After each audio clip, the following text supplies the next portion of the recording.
ఎర్ర dairy red book పేరు చెబితే వైసీపీ నాయకుల దగ్గర నుంచి పోలీస్ ఆఫీసర్లు గవర్నమెంట్ ఆఫీసర్లు అందరూ ఎందుకు భయపడే పరిస్థితి వచ్చిందంటారు. దాని మీద కూడా విచారణ జరుగుతుంది. ఒక పక్కన చూస్తే కనుక రేపు 30వ తారీఖు కూడా రేపు రాబోయే 30వ తారీఖు రెడ్ బుక్ మీద విచారణ అంటూ ఏసీబీ కోర్టు ప్రకటించింది. దీన్ని ఎలా చూడాలంటారు?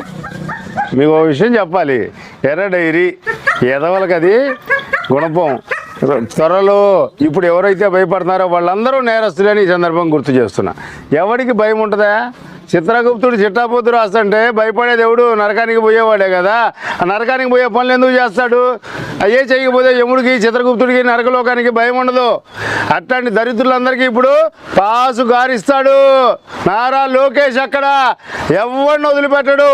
ఆయన ప్రమాణ స్వీకారం చేసిన తర్వాత ఎమ్మెల్యేగా ఈ రెడ్ బుక్లో ఉన్న వాళ్ళ సంగతులన్నీ మాట్లాడిన తర్వాత ఇంటికి వెళ్తారని ప్రామిస్ చేశాడు. ఒక్కొక్కడు అరే గనులు దువ్వారు కదా, గుంతలు దువ్వి అసలు మీరు దువ్విన గుంటల దెబ్బకి గనుల దెబ్బకి పాతాళలోకం కూడా బయటపడేటట్టుంది గారా. దొంగ మందులు అమ్మారు, అయ్యమ్మారు, ప్రజల్ని వేధించారు, పీడించారు. ఇది ఏంటన్నా, ఇది అన్యాయం కదా అని రోడ్డు మీదకి వచ్చిన వాళ్ళందరి మీద కేసులు పెట్టి వాళ్ళ పిల్లల ఉసురులు పోసుకున్నారు కదా. ఆ ఉసురంతా తగలాలా? ఒకప్పుడు తండ్రి చేసిన పాపాలు కొడుకు, కొడుకు చేసిన పాపాలు మనవడికి ఇట్లా అంటానికి ఇప్పుడు అట్లా కదా. ఎవడు పాపాలు వాడికి. అది కూడా ఈ భూమి మీదే అందరి కళ్ళ ముందే. 5 సంవత్సరాలు చేసిన పాపాలు 6వ సంవత్సరం నుంచి అనుభవించాల్సిందే, అనుభవించి తీరాల్సిందే. దానికి మీకు ఎముడెవరా అంటే నారా లోకేష్. మీ సంగతి, మీ చరిత్ర మొత్తం కూడా చిట్టా మొత్తం రాసి పెట్టాడు.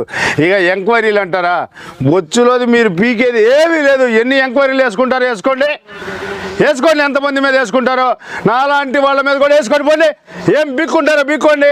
మీకెవడురా భయపడేది? ఇంకా మీ గవర్నమెంట్ అయిపోతుంది, మీ అధికారం అయిపోతుంది, మీ పరిస్థితులు అయిపోతుంది, మొత్తం బుస్ అయిపోయింది.